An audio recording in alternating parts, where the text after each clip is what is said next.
Salam kiçik dostlar, mən Ağayla Uyğur. Bugün sizlərə mən Əmdi Çoğboğlum degan kitabını oxub verək. Piccolo o günü məktəbdən kelib, odul yataq öyüyə kirib, çaxlıq ayağını giyişə başladı.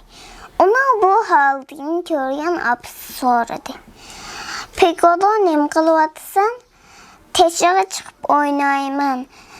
Amma bir işini unutub qaldığını deyimən, yalğız talağa çıxıb oynaş üçün səndəq kiçik. Əgər xalısınız yanımda tursanız buludu, dedi Piccolo. Apisi bu olsa, bunun vaxtım yox, mən görüşkü tegişlik bir munc materiallar var, deyib cavab verdi. Hər vaxt oxşaş gəp, çoğlarının heç qandaq vaxtı yox, heç qaçan vaxtı yox. Andın çoğur bir uxtartıb, gilənin üstük özünü atdı və kiçik oyuncaq maşinisini oynaşqı başladı. Birdən dönkeyin dadısı aşqandan doğuladı. Piccolo, mənə yardım qılıb bu yan yollarını axleşib verəmsən?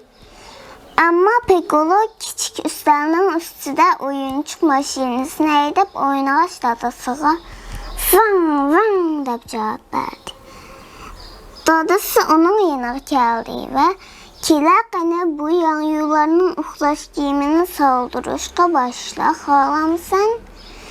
Yağ dedi Piccolo. Mən də kiçik dursam kulağını keçvelişim mümkün.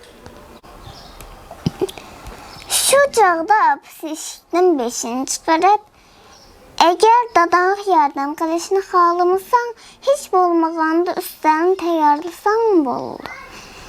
Amma bək oldan bilisiz, mən də kiçik dursam, bunu söz dediniz, birer taksi yaki istakanın çəqib etişim mümkün, deyib cavab verdi Piccolo. Düşəndim, oynaşıq mı gəldi, şundaq mı? Sən çox adam əməz, amma hazır bulmaq mı əməz? Əmdə çox boluşunu xalımamısan?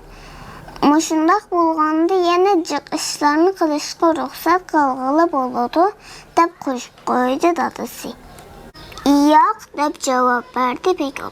Çoğlar daim işləyirkən, materiallar bilan həbləşirkən, tox pulu töləşki məcbur ikən, amma bilişək mümkün çoğlar yeni köngül etişinin bir oldu. Qara yeni yazmışsın, deniz yasadın. Mən, dedi Piccolo, hər daim kiçik duruşunu xalayman və siz və abam bilən. Ondaq da çoğlar oxşas, dastıxanda oldurmay tatlıqdırım yeyiş üçün öz ornunda oldur.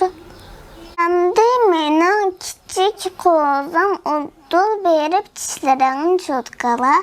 Əmdən karvatanlığa çıxıb saxla, biz girib sana hikayə edib verimiz.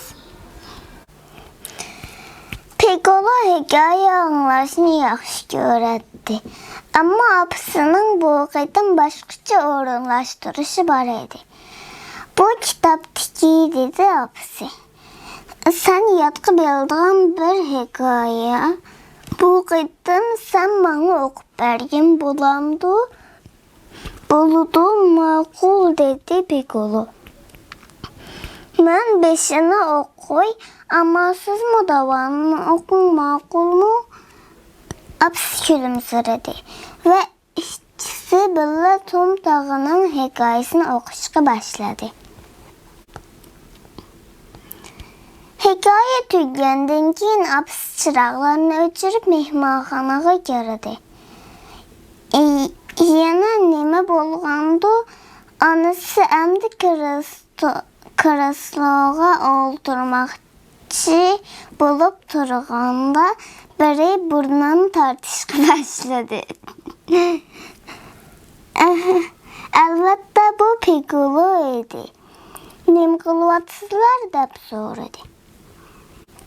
Kino görvatımız, dedi dadısı. Mən mi sizler bilen böyle görsem bulamdı. Yok dedi dadası.